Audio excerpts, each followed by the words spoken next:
صلی علی سیدنا محمد وعلی آل سیدنا محمد واصحاب سیدنا محمد وبارک وسلم علیہم۔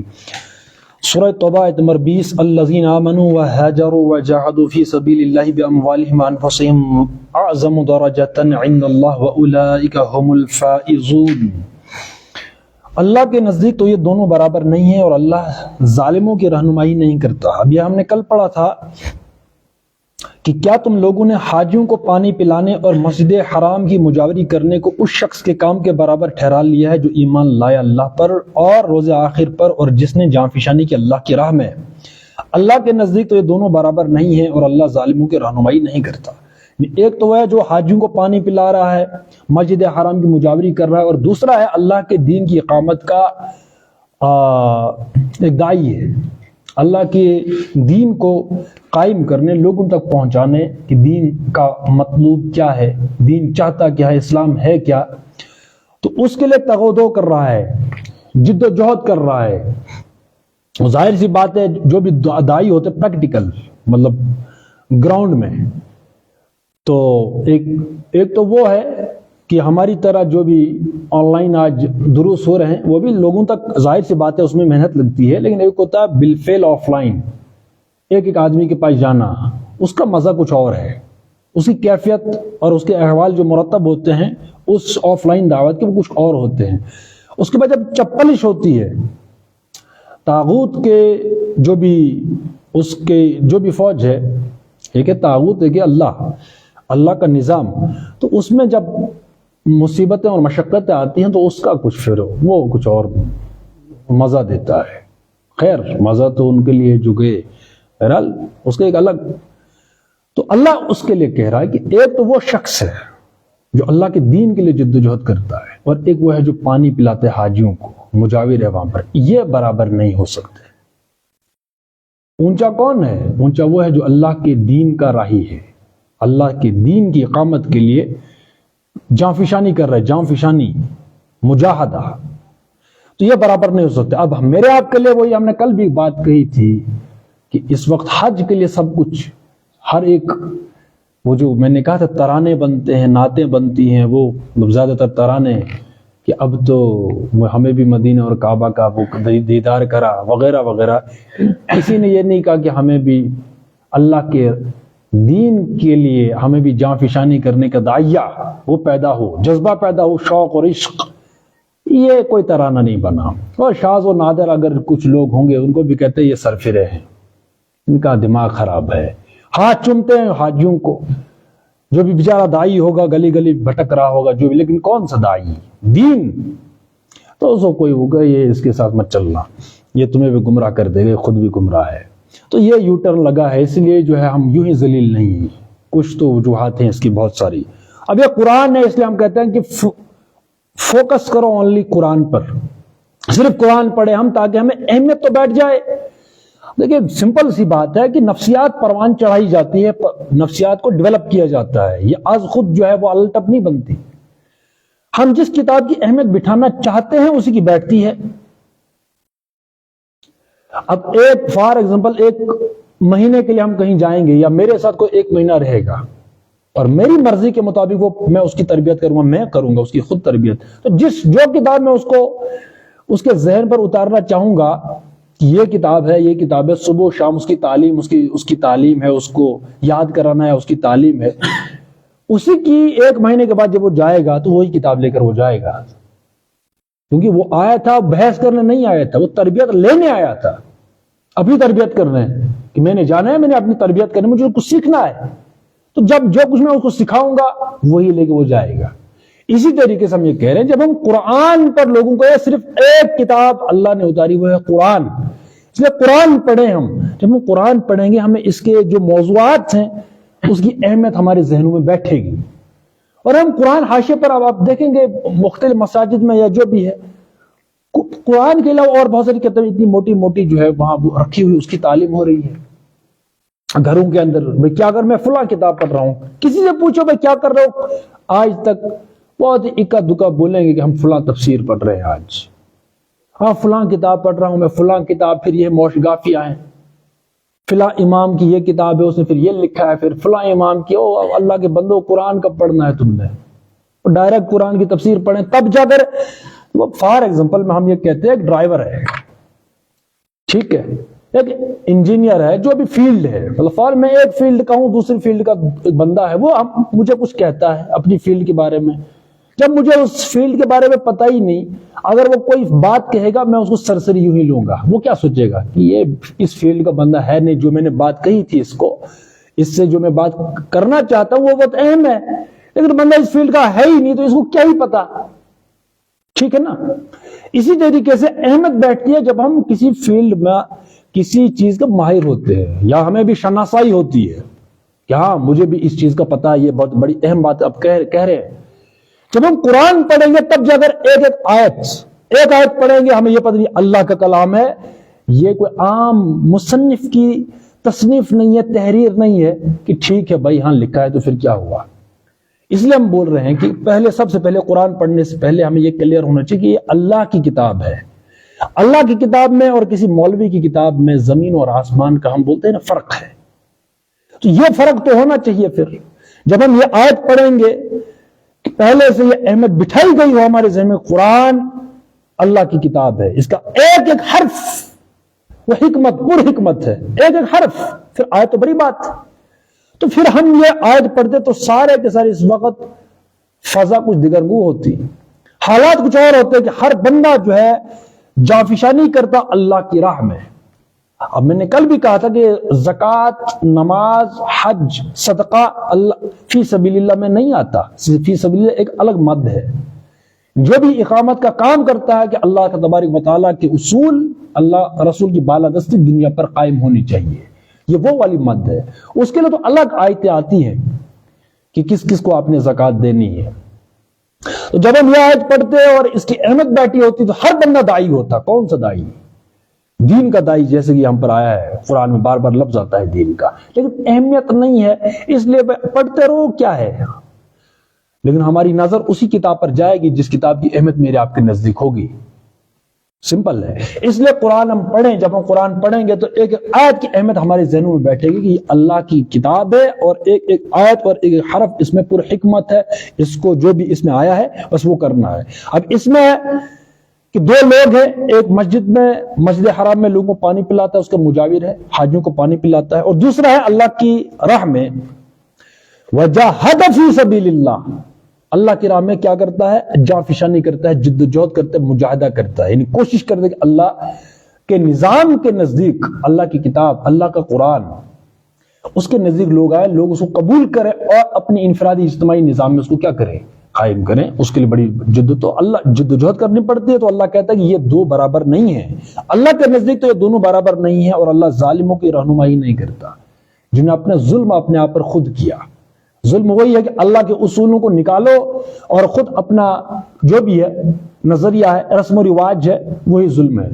جیسے پہلے ہم آیت پڑھا ہے سورہ بقرہ کی ہے وہ شاید, کہ کچھ لوگوں کی جب جانیں نکالیں گے تو فرشتے پوچھیں گے تم یہ کس حال میں زندگی بسر کر رہے تھے, ظلم کے تحت, یعنی انسانوں کی حاکمیت کے تحت تم زندگی بسر کر رہے تھے. تو یہ ظلم تھا, یہ ظلم ہے اصل میں. ظلم کیا ہوتا ہے, حق مارنا کسی کا, یہ ظلم ہوتا ہے. تو ایسے ظالموں کی رہنمائی اللہ نہیں کرتا. اب رہنمائی تو اللہ نے کی تھی یا کی ہے, اتنے انبیاء اور اس کے بعد کتابیں نازل کی, لیکن ہم نے تب بھی اس سواء السبیل کو پکڑا نہیں. بس یہی کہا کہ یہ اب بہت سے بحثیں ہوتی ہیں, مباحثہ ہوتا ہے, کہ نہیں یہ آیت جو ہے یہ آج اس دور میں چلنے والی نہیں ہے. وہ ہماری فطرت ہی اس کو قبول نہیں کرتی. مطلب اللہ کو معلوم نہیں تھا, نعوذ باللہ اللہ کو غلطی ہو گئی نا. اگر میں یہ کہوں کہ یہ آیت سیوٹیبل نہیں ہے فار دس ایرا یا ہمیشہ کے لیے, تو اس کا مطلب کیا ہوا کہ اللہ کو غلطی ہو گئی. اللہ کو غلطی یہ ہوئی کہ اس نے منسوخ ہی نہیں کی, اس آیت کو منسوخ کرنا چاہیے تھا. ہماری جو ابا کرتی ہے فطرت اس کو قبول نہیں کرتی اس آیت کو. یہ آج کے مسلمان ہیں اور پڑھے لکھے, میں ہوا میں باتیں نہیں کرتا کہ نہیں یہ آیت جو ہے وہ سیوٹیبل نہیں ہے, یہ انبیاء بھی جو ہے اس پر عمل نہیں کر سکتے تھے, لیکن اللہ نے. تو ہم یہ سوال یا نشانی کہ اللہ کو معلوم نہیں تھا, اس کا اللہ نے ظلم کیا ہم پر کہ یہ آیت ڈال دی, منسوخ نہیں کی. یہی ہم کہہ رہے ہیں کہ قرآن پڑھنے سے پہلے یہ ضروری ہے کہ ہم یہ ذہنوں میں بٹھائیں کہ اللہ کا کلام ہوتا کیا اور انسان کا کیا فرق ہے اس میں نے ایک پی ایچ ڈی تھیسس لکھا. کیا پی ایچ ڈی تھیسس ہے قرآن؟ پی ایچ ڈی تھیسس میں ہم نے کیا کیا؟ شوق کبھی کتابیں ہوتی ہیں، کوئی جملہ جو ہے زبردست، بھائی یہ جملہ بھی ایڈ کر لو، 2-4 پیج اور بڑھا لو، کیا ہی جاتا ہے. جہاں گنجائش تھی 3 پیجز کی، ہم نے 6 بڑھا لیا. مطلب اپنی مرضی ہے نا. کیا قرآن بھی ایسی کتاب ہے؟ اگر ایسی ہے تو ٹھیک ہے، پھر ہم یہ کہیں کہ بھائی یہ سیوٹیبل نہیں ہے، یہ آیت انسان کی فطرت اس کے خلاف ہے، ہماری بایولوجیکل نیڈ وہ بھی کچھ اور ہے، انسان کی نفسیات وہ بھی کچھ اور ہے، فطرت بھی کچھ اور ہے. تو قرآن میں جو آیت وارد ہوئی ہے، اس کا مطلب یہ ہے کہ اللہ تبارک و تعالی نے بغیر کسی حکمت کے اس کو درج کیا قرآن میں، اور اس دین کا اتمام کر دیا. الیوم اکملت لکم دینکم واتممت علیکم نعمتی، فرقہ ورضیت لکم الاسلام دینا. مطلب یہ اعلان اللہ نے بس ویسے ہی کر لیا. یہ ہے آج کے مسلمانوں کی اپروچ قرآن کے ساتھ. تو زوال کیوں ہے؟ سمپل سی بات ہے، ہم گھر مکان بنا رہے ہیں، کسی جاہل سے پوچھو، ان پڑھ سے پوچھو، اور کسی انجینئر سے پوچھو، زمین آسمان کا فرق ہے کہ نہیں ہے؟ یا مجھ سے کچھ پوچھے گا، اس فیلڈ کا بندہ ہے ہی نہیں، چلو بھائی تم یہ تھوڑا ہمیں پتہ ہے مکان بنانا تھا، کیا کرے گا وہ؟ یہی بات ہے کہ اصول میں نے اپنانا ہے دنیا میں. کس کا اصول میں امپلیمنٹ کروں؟ اپنا کہ اللہ کا؟ کہ نہیں یہ اللہ نے دیا ہے، نہیں یہ تو ہے ہی نہیں، یہ تو ہماری فطرت کچھ اور ہے، نہیں یہ تو نہیں چلے گا. جب میں نے ڈالا تو چلو مان لیتے ہیں کہ جو اصول ہم نے امپلیمنٹ کیا اپنی انڈیویجول کلیکٹو سسٹم جو بھی ہے، حالات اس کے نتائج کیا ہیں؟ پھر نتائج تو صحیح ہونے چاہیے تھے. یہ غلامی در غلامی کیوں ہے؟ پھر افراتفری کیوں ہے؟ پھر یہی ہے کہ ہم نے اللہ تبارک و تعالیٰ کو سمجھانا چاہا. پروٹیسٹ میں ہم جب یہ پروٹیسٹ نہیں ختم کرتے تب تک یہ غلامی رہے گی. تو اللہ یہی ہے، اللہ ظالموں کی رہنمائی تو نہیں کرتا. ہر بندہ انڈیویجول سیٹسفیکشن کا کتا اور غلام ہے. بقول سجاد نعمانی صاحب کے تھوڑا سروے کر لیں. انڈیویجول ایک حالہ ہے، ایک دائرہ کھینچا ہے سب بندوں نے، بس اس کے اندر ہے.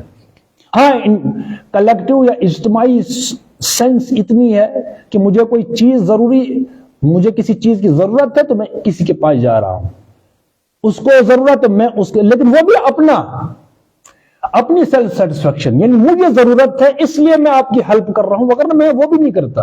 اب انسان مجبور محض ہے، بھائی سودا سلف ہے، کچھ کھانا ہے تو دکان پہ جانا ہے، گاڑی خریدنی ہے تو تیل ڈالنا ہے وغیرہ وغیرہ. تو اتنا سا اجتماعی تصور ہے، باقی لے دے کے اپنا فائدہ.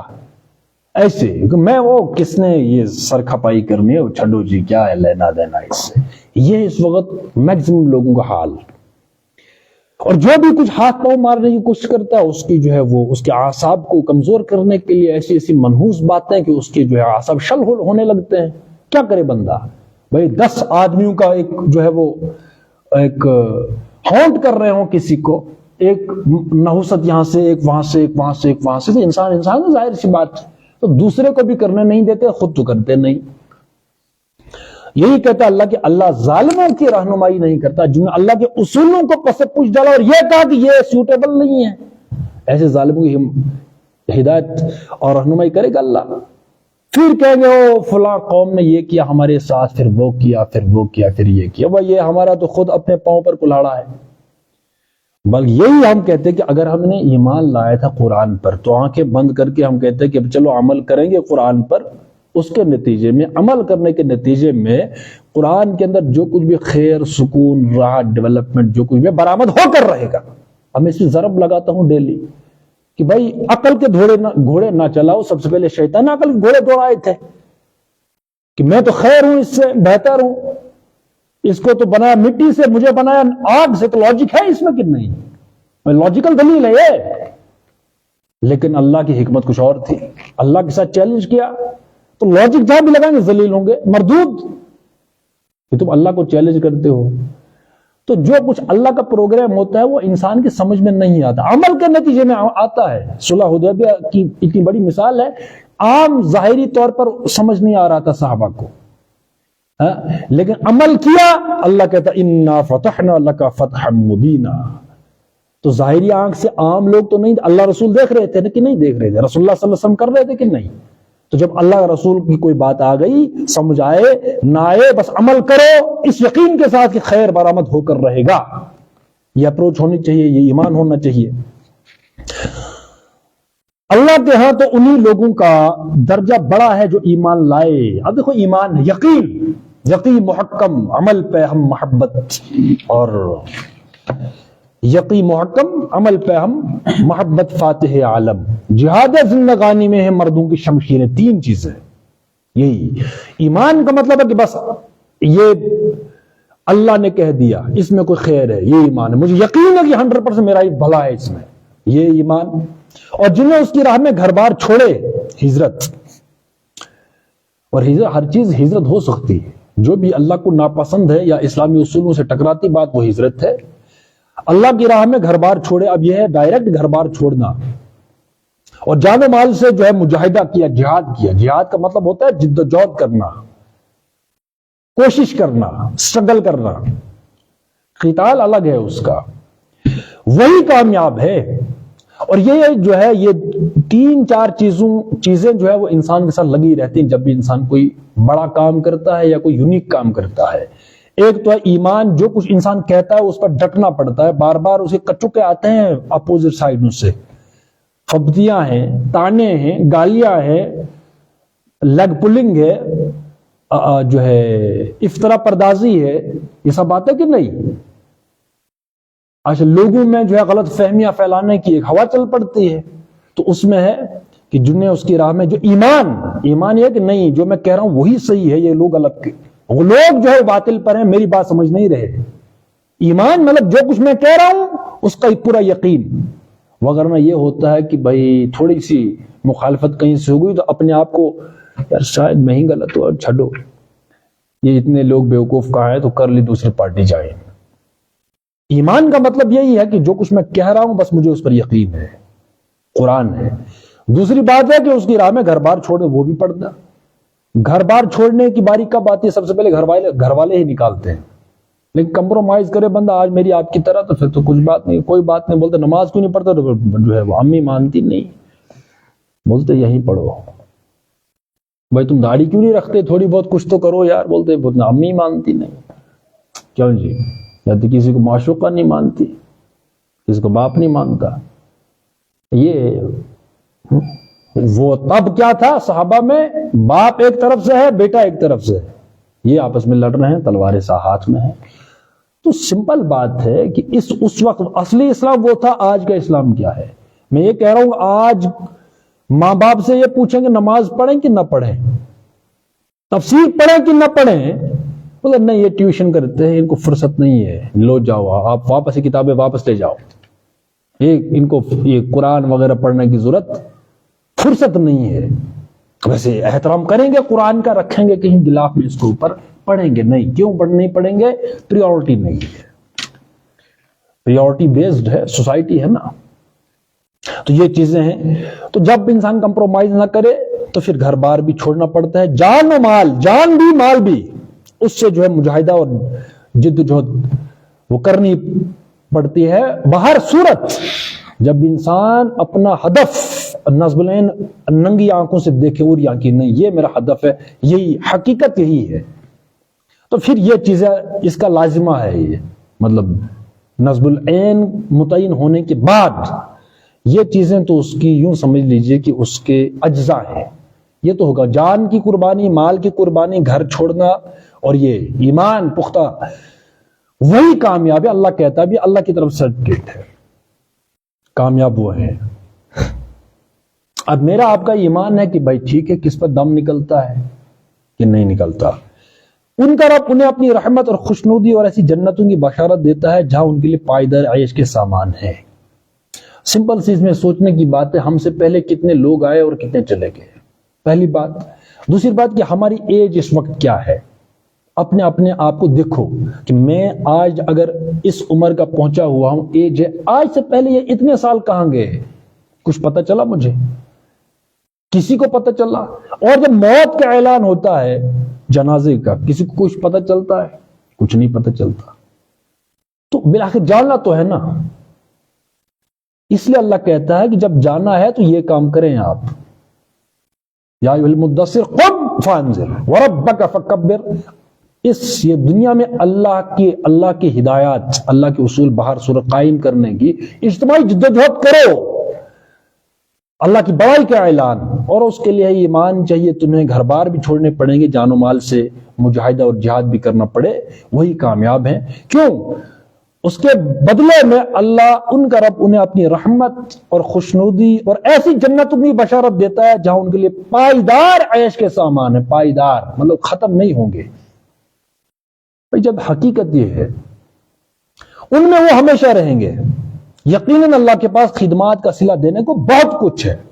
ابھی اللہ کہتا ہے، دیکھو اس کو میں یوں سمجھاتا ہوں، دنیا میں ہم کیئر کرتے، کیئر بولتے ہیں، میاں بیوی ہیں، لیلا مجنو ہیں، ٹھیک ہے، ماں باپ ہیں، بھائی بیٹا یہ کرنا وہ کرنا وہ کرنا، کہیں مصیبت نہ آئے، کہیں گرنا پڑے، وغیرہ وغیرہ۔ مطلب چھوٹی مصیبتوں کے لیے ہم بہت ہی جو ہے محتاط رہتے ہیں کہ کسی کو کوئی مصیبت نہ پڑے۔ سب سے بڑی مصیبت موت، بچا سکتا ہے کوئی؟ باپ بیٹے کو بچا سکتا ہے، بیٹی کو بچا سکتا ہے، مطلب اتنی بڑی، یا بیٹا باپ کو بچا سکتا ہے، موت سے کسی کو بچا سکتا ہے کوئی؟ تو سب سے فلسفیکلی اگر ہم اس کو تھوڑا سوچیں، سب ڈرامہ ہے، سب بکواس ہے کہ جو ہم ایک دوسرے کو کہتے ہیں وہ اچھے سے چلنا، کہیں گر نہ جائے، وقت پہ کھانا کھانا، کہیں صحت خراب نہ ہو جائے، وہ کرنا جو سب سے بڑی مصیبت ہے، اسے کوئی بچانے آتا ہے؟ اس وہ یہی کہتے ہیں اب کیا ہی کریں، کیا کریں، ہاتھوں سے کیا کریں۔ تو اگر یہی حقیقت ہے بڑی، تو پھر ہم اسی آیت کو یاد رکھیں کہ پھر جو اللہ کہتا ہے تو اصل خیر خواہ کون ہے؟ وہ اللہ ہے۔ کیوں؟ کیونکہ ہمیں وہ بشارت دیتا ہے ان چیزوں کی، موت تو آنی ہے، اس لیے یہ کام کر کے آؤ، تمہیں بشارت ان چیزوں کی ہے۔ کوئی گارنٹی دے سکتا ہے انسان مجھے آپ کو کہ چلو مرو، میں بشارت دیتا ہوں؟ وہاں نفسی نفسی ہے، باپ بیٹا سے بھاگ رہا، بیٹی باپ سے بھاگ رہی ہے، وہ امی و ابی و صاحبتی و بنی۔ یا کہ خطبے میں ہم سنتے ہیں جمعہ کے دن کہ تمام انبیاء تک وہ نفسی نفسی کا عالم ہوگا سوائے رسول اللہ صلی اللہ علیہ وسلم کے، وہ امتی اور امتی۔ حساب تو دینا پڑے گا نا۔ اس لیے اس دنیا میں انقلاب کا مطلب یہی ہے کہ دنیا اگر فطرت پر نہیں ہے، اس کو فطرت پر لانے کی جدوجہد کی جائے، بس اتنی سی بات ہے۔ اور یہ یاد رکھیں مرنا تو ہے، اس لیے بقول ساحل صاحب کے، ساحل ادیم کے ساتھ، وہ جو کہتے ہیں کہ مفت میں نہیں مرنا ہے، بڑا کام کرنا ہے۔ اور ہم بھی یہی کہہ رہے ہیں کہ بڑا کام وہ ہے جس پر پابندی ہے۔ اور سوشل سسٹم کی ہم بات کرتے ہیں، بڑی جو ہے وہ بڑی بڑی باتیں ہم کرتے تو ہیں نہیں، اوقات کے مطابق ہم کہہ رہے ہیں کہ سوشل سسٹم کو سدھارو، بس اتنا ہی ہم کہہ رہے ہیں نا جتنی اوقات ہے۔ ولیمہ ہے، شادیاں ہیں، نکاح ہے، پہلا نکاح ہے، دوسرا ہے، تیسرا ہے، چوتھا ہے، اس پر جو بھی اللہ کی آیتیں پروٹیسٹ تو نہ کریں، بس یہ ہے، یہ بڑے کام ہیں جن پر پابندی ہے۔ سود نہ لیں، اس وقت پورا ایک رو ہے سود کی، انسانی حاکمیت کو قبول نہ کریں، مطلب ایک چھوٹا سا کام بھی بڑا ہوتا ہے بعض اوقات، جب پریکٹیکل عملی دنیا کچھ اور ہے، ٹھیک ہے نا۔ تو یہ یاد رکھیں مرنا تو ہے، موت کوئی ٹال نہیں سکتا۔ جب کوئی ٹال نہیں سکتا تو اللہ کہتا ہے کہ تم یہ کام کرو، وَرَبَّكَ فَكَبِّرْ، جان و مال اور اس کی راہ میں گھر بار چھوڑنا، یہ بھی پڑے۔ لیکن جب ہم کچھ کہیں گے تو تب یہ ان باتوں کی نوبت آئے کہ نہ آئے، اب وہاں نہیں جانا، یہ تو ہے ہی، من دیغرم تو دیگر، ان سے کیا ہی لینا دینا ہمارے ساتھ۔ اگر تو کوئی اللہ کی آیت رواج میں نہیں ہے تو اس کو رواج میں لانے کے لیے جدوجہد کرنا، یہی تو بڑا انقلاب ہے۔ تو کیا کریں، یہاں تو رواج ہے، وہ کیا کریں تو بس کیا کریں، اور اسی راہ میں اسی جو ہے اسی ہوا کے ساتھ تم بھی بہتے چلے جائیں، تو پھر کون سی مصیبت ہے؟ نہ گھر چھوڑنا پڑے گا، نہ جان جائے گی، نہ مال جائے گا، کچھ بھی نہیں جائے گا۔ چلو تم ادھر کو ہوا ہو جدھر کی، تو ان کا کیا باری باقا نہیں ہوتا، کچھ بھی نہیں ہوتا، لیکن ہمیں معلوم ہو کہ راستہ اس طرف ہے، لوگ اس طرف جا رہے ہیں، اور لوگوں کو کھینچنا، اور وہ راستہ جو صحیح ہے اس کو جو ہے ایکسرسائز میں لانا کہ نہیں اصل تو یہ ہے، اس میں پھر یہ سب چیزیں آئیں گی، پھر دیکھتے ہیں گھر والے خلاف ہوتے کہ نہیں ہوتے۔ طلاقیں پڑھتی کہ نہیں پڑھتی؟ لاوارث کیا جاتا کہ نہیں کیا جاتا؟ میں نے آپ کی کبھی ہمت کی ہے؟ نہیں کی۔ بات سمجھ رہے ہیں؟ لیکن اس میں ایک ہی دعا کرنے کی ہے کہ ہمیں یقین ہو جائے کہ نہیں جنت ہے، واقعی آخرت ہے۔ مگر ایک ایک دن ہم کون سی ترقی کر رہے ہیں، ایک دن اور قبر کے نزدیک ہو گیا۔ 20 سال چلے گئے، 25 سال، 30 سال، کچھ کے 40 سال، کچھ کے 50 سال، کچھ کے 60 سال، کچھ کے کچھ دن بچے ہیں، سال بچے ہیں، لیکن ہمیں شادیاں ہیں اور ڈھول اور انجوائمنٹ ہے اور یہ سب ہے۔ اس لیے ایک ایک دن یہ ایک دن ختم ہوگا، میں نے کیا کیا؟ تو اس یقین جب آ جائے موت کو کوئی ٹال نہیں سکتا، پھر بندہ کرے گا بڑا کام۔ سوشل سسٹم تو کم سے کم بندہ سدھارے گا، ٹھیک ہے؟ وغیرہ ہم بات کر رہے ہیں، باپ سے ڈر رہے ہوتے ہیں، ماں سے ڈر رہے ہوتے ہیں، بیوی سے ڈر رہے ہوتے ہیں، بھائی سے ڈر رہے ہوتے ہیں، فلاں سے ڈر رہے ہوتے ہیں، مطلب چھوٹی چھوٹی چیزوں میں۔ اس لیے میں چیلنج دیتا ہوں کہ یہاں موحد کوئی نہیں ہے، جہاں بھی ڈر ہے کسی بھی چیز کا، میں اپنی بات کر رہا ہوں، ڈر سمجھتے ہیں وہ توحید وحید۔ توحید کا مطلب ہے ایک اللہ کے سوا بس کچھ نہیں بھائی، خس و خاشا کہ اللہ کے سوا کون ڈر، کیا بھائی اللہ کے ساتھ موت اللہ کے اختیار میں ہے بھائی، لیکن اس کے باوجود بھی ڈر تو سب توحید وغیرہ وہ تو صرف کتابوں میں ہے۔ تو اللہ ہمیں سمجھ دے اور عشق عطا کرے۔ والعصر ان الانسان لفی خسر الا الذین آمنوا وعملوا الصالحات وتواصوا بالحق وتواصوا بالصبر۔